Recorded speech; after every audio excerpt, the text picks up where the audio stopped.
Jill, here's a lockpick. It might be handy if you, the master of unlocking, take it with you.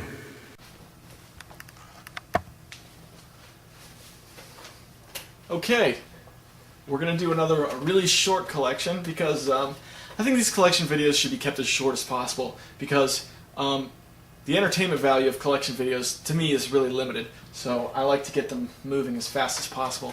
So we're going to do my Sega Genesis collection, okay? Now the thing about my Sega Genesis is it's 100% working order except for two things that bother me. One, the place I bought it from, which is now long out of business, they would put stickers on all their merchandise to use as a receipt, and it just really bothers the hell out of me because I couldn't get it off 100%.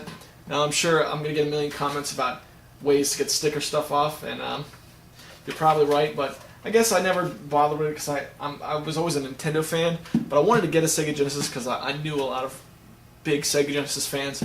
For one, my best friend growing up, NG Varatsu, who doesn't have a YouTube page because he loves to stay anonymous. That's the only way he'll let me refer to him on YouTube videos is to call him by his handle, NG Varatsu. He was a huge Sega fan, so I wanted to get one primarily just in case he ever came over. So my game collection is really kind of strange because it's all bargain bin games, but there were a couple that I paid a decent amount for. So we're going to start with the weirdest ones. FIFA 97. Sports games I think come cheap for these systems. I was able to get those for a couple of bucks. Tony La Russa Baseball. This game was, I only got to play it a couple times before I lost the TV connection for my Genesis. I can't get my Genesis working right now until I get another, I guess RF switch, you call it, the TV plug-in. This game was pretty good, but everybody who has memories of Genesis talks about playing this game. Like it must have been really popular or something, and I just totally missed the boat on that back in the day. But I kind of got it. As you can see, there's a 99 scratched in it. I don't know if you can see that or not, but I picked this up from a thrift store for really cheap. That must have been a favorite, I guess, of somebody's. Clue. This game was really weird. It doesn't work like the original board game Clue, like you'd think Clue should work. But I played this with my wife a little bit. Like we spent an afternoon playing it, and like I mentioned in my previous videos, she doesn't play a lot of video games. So for that reason, it's special. I think just because I played it with her some.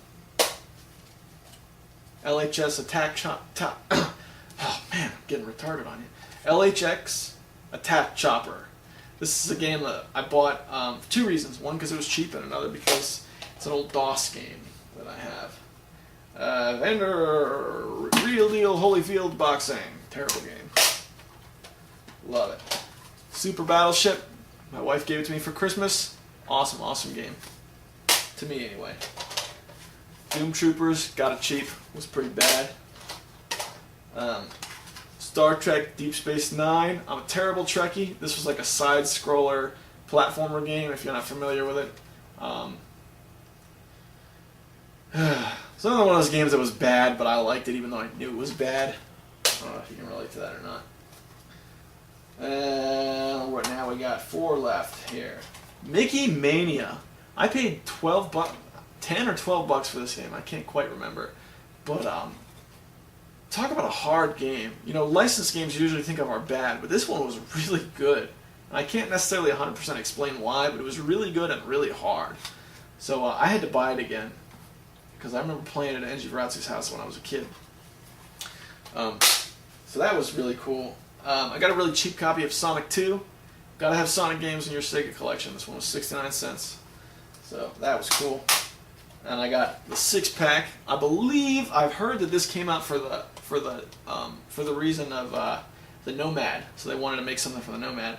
So that's got, if you can see that, that's got a few games on it. A few of the must-haves: Sonic and Golden Axe and Columns and Streets of Rage. So that's unfortunately the only Streets of Rage title. And this is the last game, Shining in the Darkness. Now, a funny story about how I came about this game. I was at Game Crazy, which is one of the local game places, and this was $12.99. And I thought, and it was the only one in the lot. Every other game was like $5. And I had never heard of it. And I was like, you know what? I want to have at least one game to be proud of. So I picked it up and brought it home and played it. And it was, of course, everybody's going to be face palming now because I guess everybody knows about it and I don't, but this was a lot like wizardry, and in that sense I thought it was cool. But after I put it in and tested it for like 5 minutes, I was like, yeah, I'll get back to it and play it one day, and I never did. And I'd really like to get my Genesis working so I could play it a little bit more and try and get into it again. But like I said, the cable, the one that connects it to your TV, is missing.